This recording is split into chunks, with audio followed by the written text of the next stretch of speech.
that guitar. 3. Welcome to In the Studio with a 21st century perspective on history's greatest rock albums.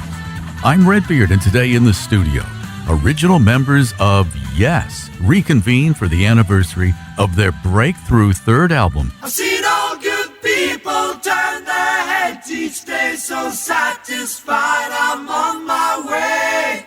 And I think that was a good thing about the Yes group, that it would never take no for an answer. I've seen all good people turn their heads each day, so satisfied I'm on my way. Isn't that a good line?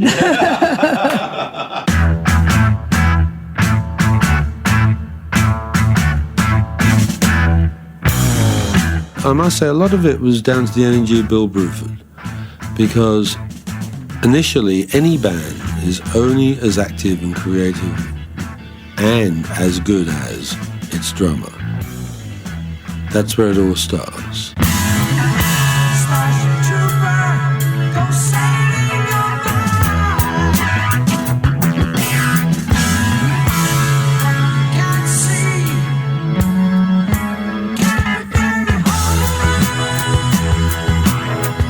The first two albums were obviously not successful, even in England. It was fortunately it was a time where you could go through 3 albums and the record company kind of let you go on. Hi, this is John Anderson, and you're in the studio for the Yes album. The 50th anniversary interviews with the members of Yes are next. Of all the bands that came to the forefront in the progressive rock movement of the early 1970s, none found more critical and commercial success than Yes. A number of bands, including King Crimson and Genesis, like Yes, based in London, were incorporating jazz and classical influences into rock, creating complex pieces of music while experimenting with new, often electronic sounds then. What distinguished Yes from other progressive rock bands back then was that the grandeur of the music never obscured the melody of the song. John Anderson's unmistakably high, clear singing voice and bassist Chris Squire's harmonies gave Yes a focal point and a lyrical framework strong enough to support the band's dazzling musicianship. John Anderson remembers that he and Chris Squire lucked out, getting a world-class, technically proficient drummer from a tiny newspaper ad. Bill Bruford, he was advertising in The Melody Maker, and it's a very sort of typical story. I rang him up, me and Chris rang him and said, you play drums? And he said, yeah, I'm a good drummer. So the only way we knew which was a good drummer was if he had a Ludwig kit, if he had if he had a drum kit called Ludwig. So we said, do you play Ludwig? And he said, yeah, of course I do. And I think what he did, he quickly sprayed his sonar kit black to look like a Ludwig, you see. So when he came to do a sort of a audition, if you like, it looked like a Ludwig kit. But he was a good player, you see.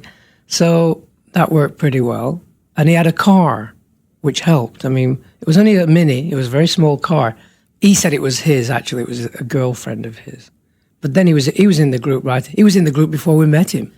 And then we got Tony Kay, very groovy guy. I'd met Tony 4 years before in Leicester, or was it Manchester? So we sort of knew each other, and Pete Banks was there. And he was already with Chris in a group called Mabel Greer's Toy Shop. So the first thing I said to Chris was, maybe we should change the name. I'm very energetic and very fast and very furious and smaller than Chris. He's sort of, he's taller, slower, more concise. Decisions out of Chris take a long time, but when they come, he sticks through them, which is a great thing for Chris. I think that a lot of the musical things over the years would have gone too light. But for Chris sort of brings it back down to earth because of his Pisces, and he has that sort of earth, water energy, It does take a long time to get things coordinated in his mind, but I think that's a very good sort of situation because I tend to just fly away like crazy. I come up with ideas like very fast. But it's always been in a way, a little battle between me and Chris as to how it all finishes up, how it all turns out. Me with a zillion ideas and him with a more decisive point of view. The only musician to appear on every Yes album over the many years, Yes co-founder, bass player, and harmony singer Chris Squire in the studio. I must say a lot of it was down to the energy of Bill Bruford, because initially any band is only as active and creative and as good as its drummer. That's where it all starts. And he kind of like was a very much a driving force in that period. That influence on Yes was a very good one. He was a particularly good influence on me. Original Yes drummer, Bill Bruford. Usually he presented them with a great deal of vigor, a great deal of muscle, and a great deal of, if you don't like it, think of something better. That's usually was John's approach. So he would play something really horrendously terrible. And most people would say, oh, do we have to play this? Oh, no. Well, all right, if we've got to, why don't you put the sixth there in the chord and play it like that? And then somebody would say, yeah, but if you put an F in the bass instead of the G root, then it'll sound better. And you see what happens. The original idea would become turned into music by the four competent musicians around him. So he would bang out some horrendous, god-awful noise over one chord, getting his fingers caught in the strings, with a look in his eyes which said, if you don't like this, quit or make it better. Which is a technique, that Hitler would use, somewhere slightly to the right of Hitler.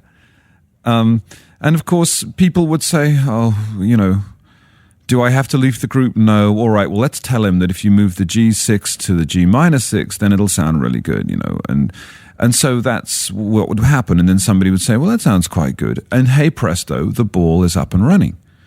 Often used by band leaders in some way or another. It's throwing down a gauntlet saying, I'm doing this. If you guys can like it, or you can leave it, or you can improve it.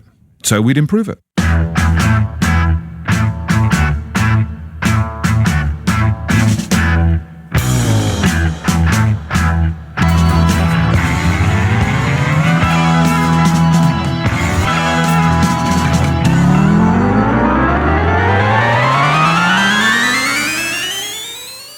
I remember when we rehearsed that song, Yours Is No Disgrace, it was a group activity and it became an instrumental piece of music, far and above just a song. It was maybe 2/3 instrumental and the other third was the song. And it really has survived the years very, very well. These musical emblems within just one song. And once we'd done that, we knew that any song that came around at that time, we would do the same thing. We would sort of make it into 2 or 3 parts as a matter of course. I was listening then very much to the pop classics, Stravinsky, New World symphonies. A lot of structure was sort of coming through into the Yes music because I'd learned it through listening to the classics. So I'd understand why it calmed down. Why did it go quiet there? Why it developed and all of a sudden, bam, it was back in again. Then it quietened down. The 1812 overture gets to a peak 3 times and then quietens down. And, it sort of breathes, if you like. Here's the original Yes keyboard player, Tony Kaye. For instance, at the beginning, we did covers of other people's songs, like the Beatles thing and the Crosby, Stills and Nash thing, and a couple of other, America, and that kind of stuff. And we just put it into a different musical ballpark, really, and embellished it and made it more symphonic and more instrumental. And the first 2 albums didn't really reflect what was coming. It was like the start of the way that we were thinking, and up until the Yes album, it was just kind of trying to do something different, really, and playing to English audiences who, in a way, for most part, was pretty much of an uphill battle. It was really start of another era where bands, like the Nice and early Genesis, were really trying to do something different. I guess we were trying to catch on to something that we really didn't know what it was going to be, but we wanted to push it in another direction. And the first two albums were obviously not successful, even in England. It was fortunately it was a time where you could go through three albums, and the record company kind of let you go on. I was very lucky because when I first started working with Chris and Tony and Peter and Bill, there was definitely a feeling that we were all experimenting. It was a very, very great time in London for experimenting around 68, 69. The five major bands that came out of that time were King Crimson, ELP, Yes, Zeppelin, Deep Purple. These were groups of people that, unbeknown to themselves, were doing very, very similar activity. It was like nobody really knew what each other groups were doing. It just happens that around that period of time, everybody was sort of setting the sort of stall, the sort of theatre for the early 70s kind of music, which in a way came over from England to America. In 68, we were sort of the local band in London that was spoken about very well. And then we went to the Speakeasy one night and we heard this band was playing called King Crimson. And we said, okay, well, let's check them out, see how good they are. And they were great. They seriously were great. And we all sort of, big gloom, we had a big cloud over us for about a week, trying to get over the fact that they were better than us, or more ingenuitive. They were more, very similar attitude to music, but more organized. And that pushed the group on, it made them work harder. And when we saw Mahavishnu, it made the band work harder. And I think that was a good thing about the Yes group, that it would never take no for an answer. Isn't that a good line?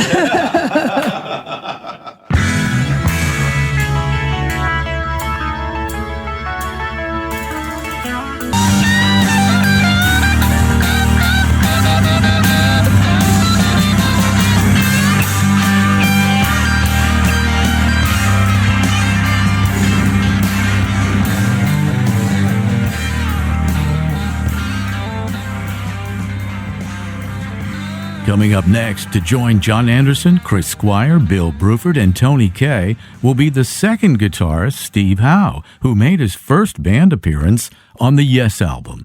I'm Redbeard. You're in the studio for the 50th anniversary of the Yes album. Hello, this is John Anderson of Yes. Hi, this is Tony Kaye, and you're in the studio for the Yes album. Welcome back in the studio. I'm Steve Howe of Yes with Redbeard. Thanks again, guys. Yes lead singer John Anderson comments on their first addition to the original lineup after the departure of guitarist Banks. When Steve Howe joined the group, it made us more musical. Our scope was more musical. Peter Banks, very good guitar player, but his scope was sort of limited at times. Where when Steve came in, we had all this sort of Baroque attitude to music and some very classical trained attitude to music, country and western. Steve could really jump from one thing to another very fast, very talented man. I actually saw him a month before we actually got together, and I went to the Speakeasy and he was playing, and I remember walking right past him underneath the stage and just looking at this guy with this beautiful guitar playing so many notes and so clear, singing away with his guitar. And I remembered that I thought he was very, very, very clear in his style. And then his name came up a month later, and I said, well, if he'll join, let's go for it. And he did join. It was definitely a good move for him. It was a good move for the group. He enjoyed himself immensely. And obviously, when you're happy, your music gets better. And he got better and better within that first couple of months of rehearsal. Me and Steve became very close. We had very similar attitudes to making music. So we'd sit down and write songs without any effort. And music actually is effortless. The more clear the combination of people, it isn't hard to make music. That's the fact. And we really enjoyed recording the Yes album. It didn't take too long. What we really wanted to do was to get on the road and show this new guy off, Replacing original Yes guitarist Peter Banks for the recording of the band's third album was Steve Howe, who reminded us how workmanlike and uncomplicated recording was then, relatively speaking. Yeah, I mean, 1970, we all lived in England. Yeah. You know, the sound of the group was consistently British. Because we used to make records, we used to go in and we'd have a month, and then we'd do a few shows, and then we'd have another month. And we used to make records either in a four-month block, like Topographic took 4 months. That was considered, at the time... There was 4 sides of music. Yeah. 4 months? And that was incredibly short by today's standards. Crazy Yeah. to do that amount of time in the studio. But then Paul Simon recorded Bridge Over Troubled Waters, the album, and that took a year, and that kind of set a whole new precedent. I mean, it meant that every musician now could take a year to do his album, because that's how you did an album that good. Yes, original keyboard player Tony Kaye. I was probably one of the first people in the band to have heard Steve. Yes, he was playing in a band that used to play at a club that I used to frequent very often. I think it was called Bodast, and it was mainly it wasn't that progressive. It was mainly a rock and roll band. I saw Steve play, and I thought, this guy's really got something else. But he was playing in a band that was really quite a raunchy rock and roll band, which is something that I kind of wanted for the band at that time. As soon as he came into the band, he went into a different mode and started playing much more progressive guitar than this kind of raunchy player that I remembered. So it was kind of strange. Although for the Yes album it was fine, but on from that, probably for me it was the conflict between keyboards and guitar was too much of a conflict, really. Although that was the direction that Yes was going, a lot of notes. And although the Yes album turned really to be quite a simple album in many respects, considering where Yes went on to from there. Again, Yes co-founder, lyricist, and singer John Anderson. The idea of strong melody came from one classical composer called Stravinsky. Stravinsky made music which was being made by lots of people, very similar kind of music, very avant-garde, but he retained something that they didn't, and that was the melodies. And if you listen to any Stravinsky, he holds it all together with melody. And I never wanted to lose that. So I was more of the melodious type, where the guys in the band would be often running on ideas, figurative licks. Out of that, I realized that if it all went that way, we'd have a Mahavishnu of sorts. And Yes wasn't as good as that kind of sorts. It was what it was within itself, and it needed a voice, or voices. I think that's what we always tried to make sure we wanted, was a lot of harmony. Me, Steve, and Chris singing together had a certain texture, and we worked on that all the way through that period of time. During the course of songs like I've Seen All Good People, it was a definite idea to have a developing quiet song and then just break open into a full church organ sort of thing, and grandioso, very, very big, massive, in fact. Let's get the cathedral choir in there, that kind of thing. And, it was a very sort of strong feeling about making it very grand, and then it can go into nothing. And out of that nothing comes a drum roll, and then into this funky down, da-da-da, da-da-da, da-da-da, which is, on record, is very light, very, very... I think it's played by acoustic guitar, most of it. And then the guitar solo comes in electric. By then, you see, we were very getting into the actual production side of things.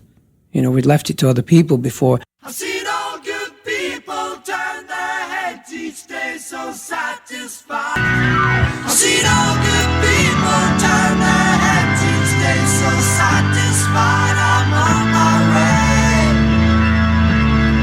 I've seen all good people turn their heads each day so satisfied. I'm on my way. I've seen all good people turn their heads each day so satisfied. I'm on my way.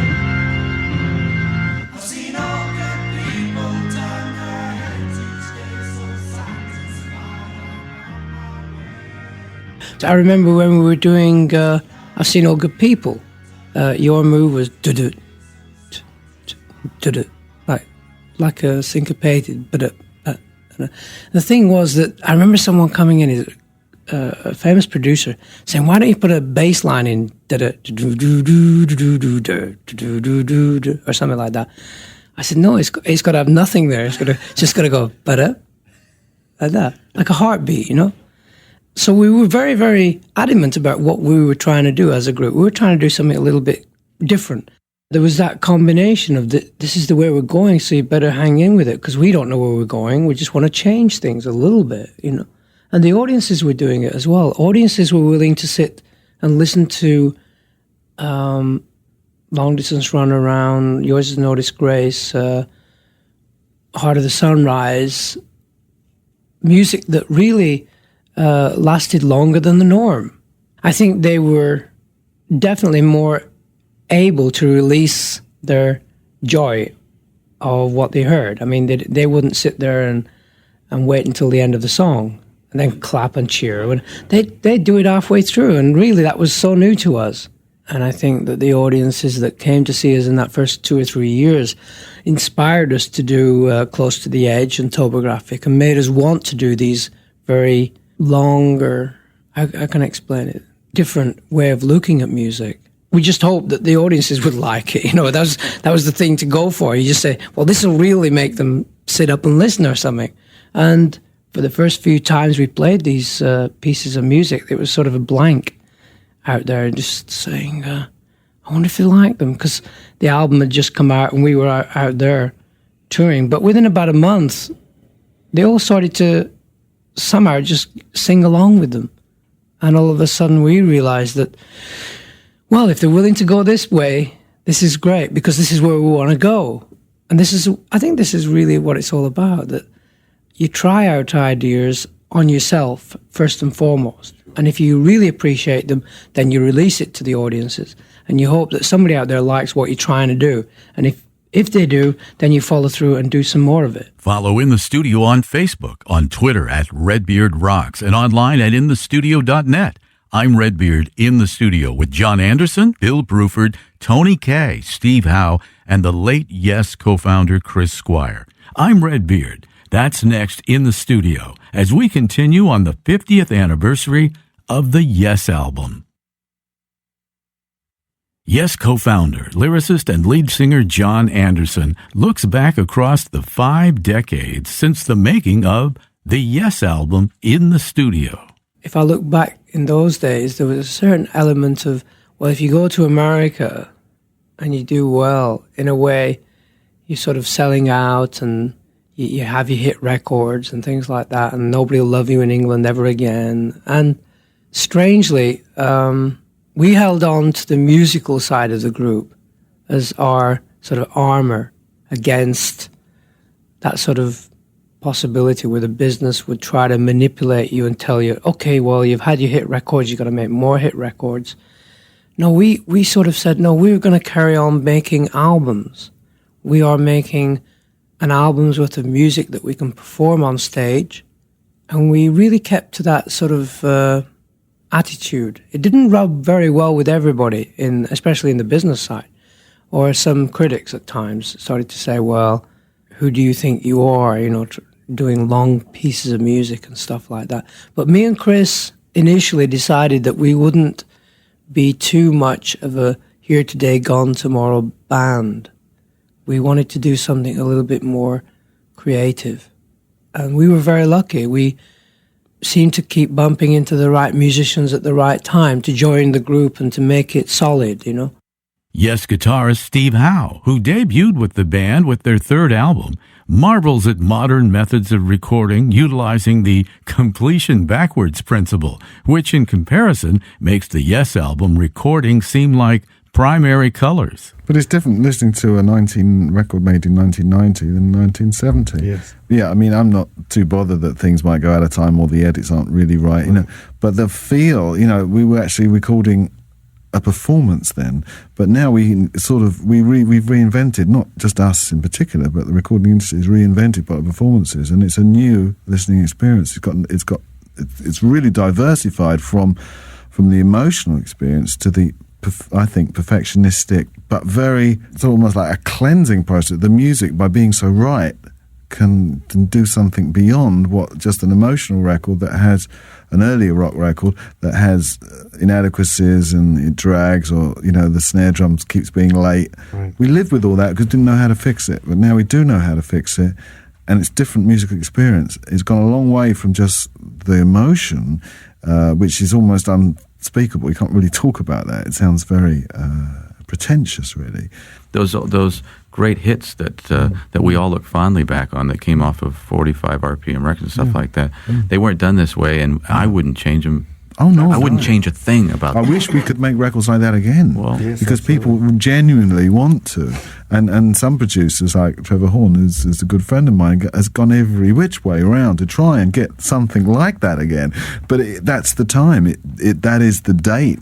A 1965 record, you can fake it, and I hear a few people that do try that. But basically, you can't avoid the techniques and the availability of, as you were saying, technology. Here are first John Anderson and then Chris Squire in the studio. I think we were always into sort of uplifting music. I personally, I didn't follow the Stones into their satanic realm. I followed the Beatles into All You Need Is Love. That was my dream. I loved it, and I tended to follow that train of thought. It's something we're sort of driven to write this kind of music, and it's not even soul searching. It's very spirited music in many ways, and the love of life, the love and need for understanding, ecology. And in some ways, all you have to do is to put that into musical form, and you become part and parcel of the people. You're with the people. They want to hear their train of thought put into musical form. That's why they come and see a concert. And we need them to affirm that we're doing the right thing. And the word yes is that affirmation. I think definitely the yes theme has always been a hopeful one. I think rather than light and dark. I think we've used dark expressionism in order to show the difference between good and evil, or light and dark, whichever way it is. But usually, even if the songs refer to darkness, it's because there's a positive attitude at the end of it.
Sadly, the perpetual change of life includes the passing of Chris Squire in 2015.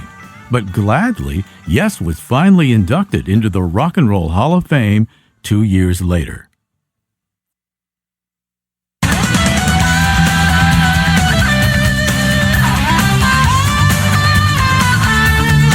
I'm Redbeard in the studio thanking my guests, John Anderson, Tony Kaye, Bill Bruford, and Steve Howe. In the Studio is written and produced by yours truly, Redbeard, for Bearded Fish Productions, copyright 2021, all rights reserved. Theme song by Andy Timmons.